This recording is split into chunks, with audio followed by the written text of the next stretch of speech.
I'm a long-haul driver for a moving company, and my last run will be the last one I ever drive. I'm from Minnesota, and I was on my way to Portland, Oregon. My first 2 days driving were fine. I was a little tight on time, but fine. However, the next 3 days I will never forget.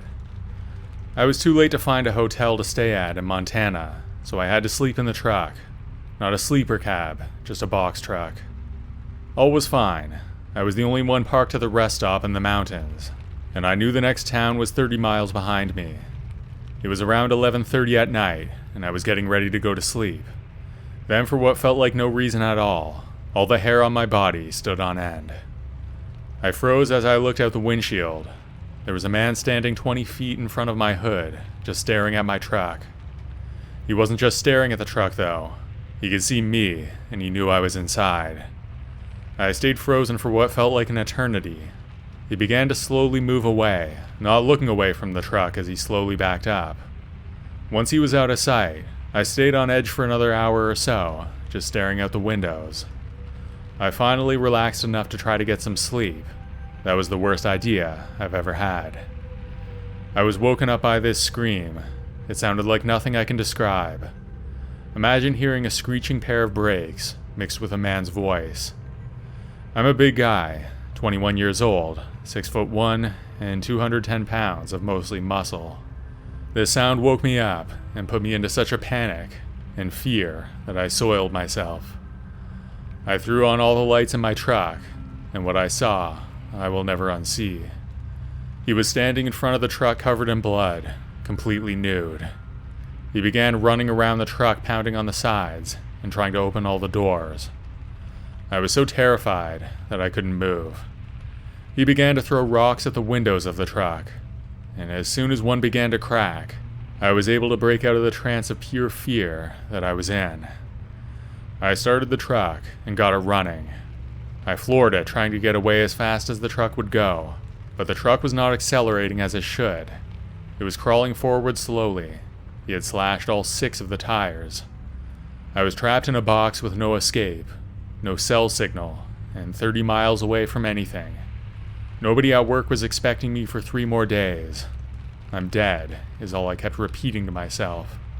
But there was one place I could go. If I could make it into the restrooms, then I could lock the door. But that was outside the truck, a good 100 feet away, and there was a lunatic with something capable of slashing a truck's tires. I watched as he kept going around the truck and waited for him to get to the back passenger side. That would give me the best chance of getting away.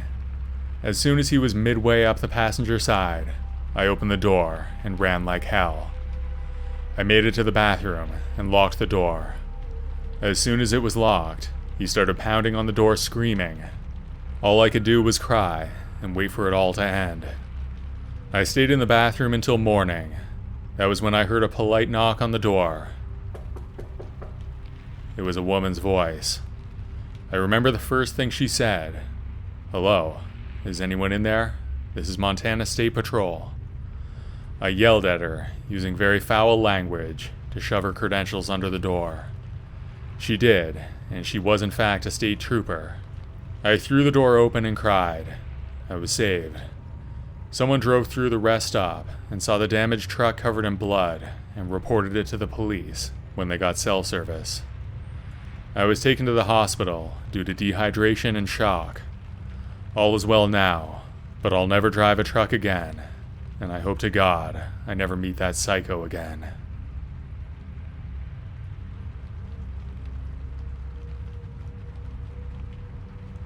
This happened to me in the summer, 3 or 4 years ago. I live in a smaller city in the suburbs. One of my favorite hobbies is cycling. I go out pretty much every day after work. There are a lot of good roads around where I live, because we have a lot of agriculture in the area, and the roads are usually really nice for biking.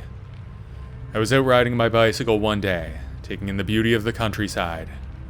The road was fairly empty, with fields on either side. It was a peaceful scene, with only the odd car or truck passing me. There was a wide shoulder though, so it was not a problem. As I pedaled along, lost in my thoughts, I noticed a distant rumble of an approaching vehicle. Glancing behind me, I saw a large truck rapidly closing in. My heart quickened its beat as the truck passed. I moved aside to make room because it was big. Once it passed, I was surprised when the red brake lights came on. The truck came to a stop in front of me and pulled over, blocking my path. My curiosity turned to apprehension as the engine rumbled to a halt and the driver's side door swung open. A man emerged from the truck, his face contorted with anger. He was shouting, his words a jumbled mess of frustration that I struggled to make sense of. I was pretty sure he was angry at me for biking on the road. I did that all the time though, and I knew for a fact it was allowed in the area, so I really didn't know what his problem was. Instinctively, I tightened my grip on my handlebars and forced myself to remain calm. I had no idea what was going on, but I knew that responding with aggression would only make things worse. I'm not a fighter anyway, so it wasn't an option. As the man continued to shout, he raised a crowbar in his right hand. I didn't even notice it until then. I raised my hands to show that I wasn't armed. "Hey, let's calm down," I said, my voice shaking slightly. "I don't want any trouble," I added. But my words seemed to fall on deaf ears as his anger only intensified. In an instant, he lunged at me with the crowbar. He hit me in the side of the neck. I tried to block it, but I was too slow. I crashed to the ground, and pain shot through my body as I hit the pavement. I was disoriented and shaken. As I struggled to regain my senses, I saw the man standing over me, the crowbar still gripped tightly in his hand. His face was red, and a string of drool dangled from his mouth. This guy was downright psychotic. I was still stunned from the hit, and I had no hope of defending myself. Just then, one of the luckiest moments of my life happened. A police car pulled up and came to a stop. An officer emerged and shouted for the man to put his weapon down. I lay down with relief, and the officer arrested the truck driver. Handcuffs were placed on the man's wrists, and he was led away. The officer turned his attention to me, his expression softening as he checked for injuries. "Are you okay?" he asked. I was in a lot of pain, but I replied saying that I thought I was okay. He called an ambulance anyway. He wasn't stupid. The ambulance arrived, and paramedics helped me into the back. It all happened so fast that I didn't have time to think. One minute I was riding my bike down the road, like any other day. The next, I was in the back of an ambulance. Luckily, my injuries were not serious. I was released from the hospital that day and went home. I still struggle to understand what the hell that guy's problem was. I know some drivers don't like cyclists, but I was way off the road onto the shoulder, so it made no sense. Unfortunately, the truck driver didn't face any serious charges. I think that's BS, because he straight up smashed me with a crowbar. That could have been deadly. He deserved some jail time, at least.